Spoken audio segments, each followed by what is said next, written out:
Hai hai hai, welcome back my YouTube channel. Jangan lupa subscribe, like, comment, and share ya. Oke, next, kita lanjutin ya ceritanya. Bab 47. Kembali hangat. Tak selang lama setelah David pergi, kini dokter yang memeriksa keadaan ayah keluar dari ruangan. Bagaimana dok? Tanya Daniel yang langsung beranjak dari duduknya dan bertanya kepada dokter. Sebelum menjawab, dokter itu sedikit membungkukkan tubuhnya di hadapan Daniel dengan sopan. Sebab dokter itu sangat mengenali Daniel dengan baik. Sama seperti Daniel yang juga mengenal dokter itu. Dokter itu berjenis kelamin wanita. Ia adalah dokter pribadi Daniel di Australia. Setiap negara yang sering Daniel kunjungi, pasti akan ada yang namanya dokter pribadi miliknya. Entah itu wanita ataupun pria. Maaf tuan, nona muda sepertinya keracunan makanan. Saya harap nona muda lebih berhati-hati lagi dalam konsumsi makanan setelah ini. Jelas dokter wanita itu dengan sedikit hati-hati. Alasan dokter wanita itu sedikit takut, ia hanya tidak ingin melihat Daniel marah. Cukup satu kali dalam hidupnya, ia melihat kemarahan Daniel, dan sekarang ia tidak menginginkannya lagi. Dari banyaknya dokter pribadi yang dimiliki oleh Daniel, hanya dokter Sarah dan keluarganya lah yang paling akrab dengan Daniel. Tetapi mereka akrab hanya di waktu berkumpul saja. Jika di luar itu, maka mereka akan menjadi bawahan dan atasan.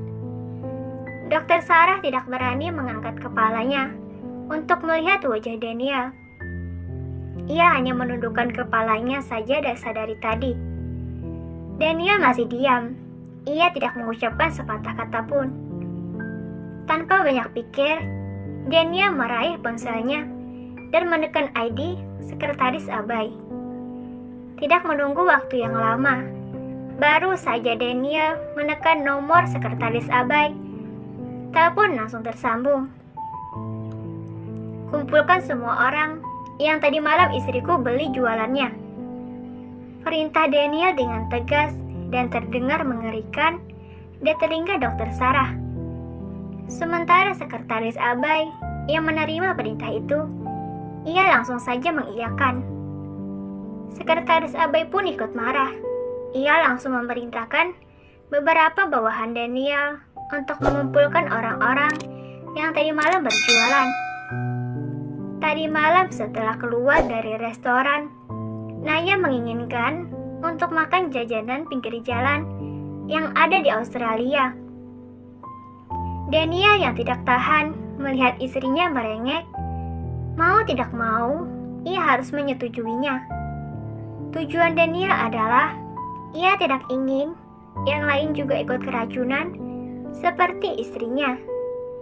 Ia hanya ingin memberikan sedikit pelajaran kepada pelaku agar ia jera dan tidak mengulanginya lagi. Setelah selesai menelpon sekretaris Abai, Daniel kembali memasukkan ponselnya ke dalam saku celana. Apa saya boleh masuk, dok? Tanya Daniel. Maaf tuan, Anda masih belum bisa untuk menemui nona muda. Tunggu setelah nona muda sadar, baru tuan bisa menemuinya. Dokter Sarah merasa tidak enak mengucapkan kalimat barusan. Tapi bagaimana lagi? Demi kebaikan pasiennya, ia harus mengatakan itu kepada Daniel. Daniel yang mendengarnya, ia hanya bisa memaklumi. Baiklah dok, diiringi anggukan kecil dari Daniel. Nanti saya akan memberikan resep obat untuk nona muda. Saya permisi dulu tuan. Dokter Sarah membungkukkan badannya dan segera pergi dari hadapan Daniel setelah mendapat anggukan kepala dari Daniel. Karena tidak diperbolehkan masuk, Daniel pun memutuskan untuk menjenguk Aurel sebentar. Kamar VIP tempat Aurel dirawat berada di lantai 2. sedangkan Naya berada di lantai 1. Hanya kamar tempat Naya lah yang fasilitasnya lengkap seperti kamar hotel berbintang.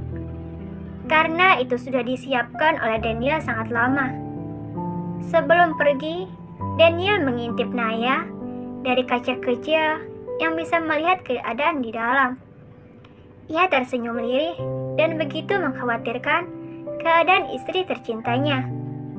Daniel pergi dari depan kamar rawat Naya dan berjalan menuju lift yang berada tidak jauh.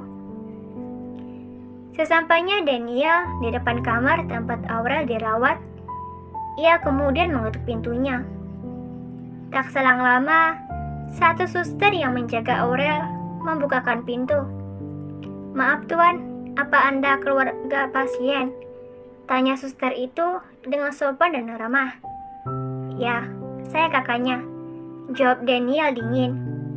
Suster itu meneguk air liurnya dengan susah payah dan segera mempersilahkan Daniel untuk masuk.